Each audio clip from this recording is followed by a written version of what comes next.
Hi Nige. What's been happening in the boat shed? Okay, lots, I suppose. The last panel went on the hull. This is to raise the freeboard. It's full length, so it's a 33-foot long panel, which went on well. I used the batten clamped to the bottom edge to glue that panel onto the existing old gunnel pipe. We've got a couple of portholes going in, port lights I should say. Cut them out, doubled them up, cut them out, it's ready to go. And I've been putting this jig on, this rolling jig, which clamps against the main bulkheads. It was originally made for the other hull, and so they're in mirror image on this one, which, because they're slightly stepped, required some modification, which has been done. If you poke your head in here, you can see I've braced it to the rear one. There's the rest of that top side panel. There's another port light opening and an internal shelf inside the hull, and that's because there's a fair span between that bulkhead and this bulkhead. The original plans called for these shelves, so I thought it'd be a good idea to put one in. That's actually a 12mm ply shelf and filleted glass underneath. When the cabin sides come down here and get joined to this gunnel, there's another big fillet and some glass that goes in there. So that'll just be an internal shelf.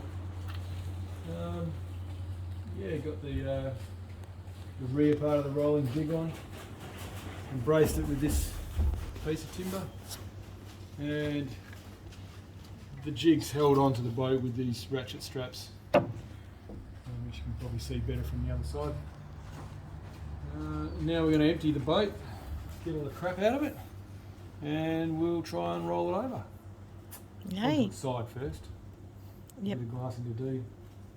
These are the joiner panels, which stick out pretty well.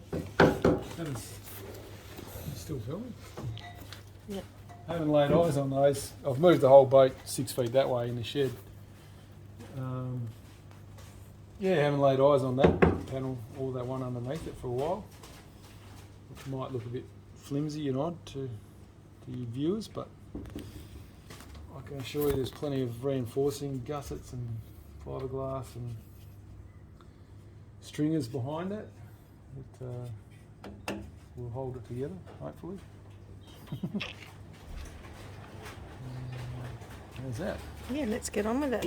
Alright, let's get on with it. Okay. So I'm standing in the main cabin, I suppose, in the porthole. I'd be poking my head through the cabin top at this point. So the jig, again, clamped onto the main bulkhead there. And these ratchet straps just go all the way around and really pull it to the hull. See underneath. The bottom of the jig actually supports the underneath of the keel. And the little wedge we can just put in there to hold it in place. It sits on what would be the deck here where the main beam will sit. And the same at the rear. And I've got a couple of ropes just holding it all together.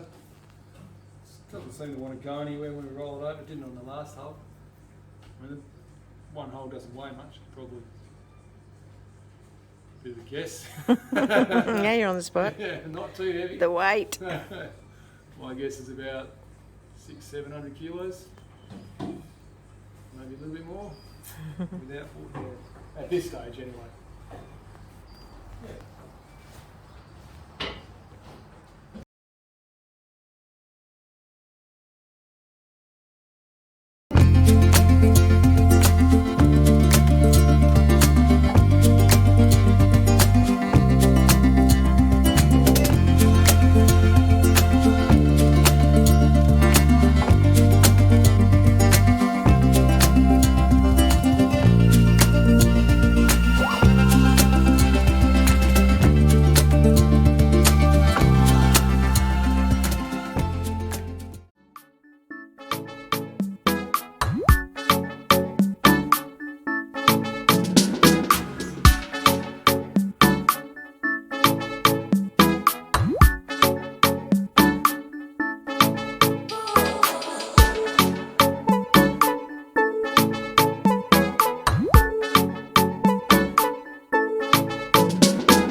Yay!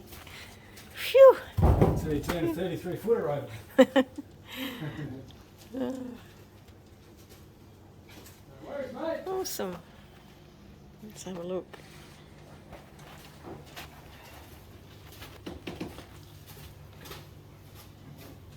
She's stiff. Stiff as a board. Ooh. It just always looks so different on this angle, doesn't it? I know. Big, actually. Makes the interior look bigger. Mm. So upside down. Is this deja vu? Yeah. Do you remember how all that goes together? No, I can't remember. Just did some cut through the keel or something like that. I just put a bit of epoxy on there. Should be right. What could go wrong? It shows a pretty solid keel, doesn't it? The original keel. That's 36 mil. All doubled up and ply. Don't worry. This will all get reinforced. You can see this, how long the scarf joins are. The cut in the actual keel, that's the full length of it. But the keel is buried inside the hull up to the floor level.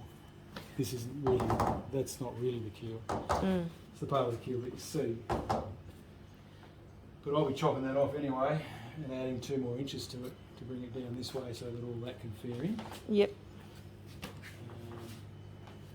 10% longer boat, 10% bigger keel. Again, what could go wrong? Sorry, Mr. Warren. We'll see.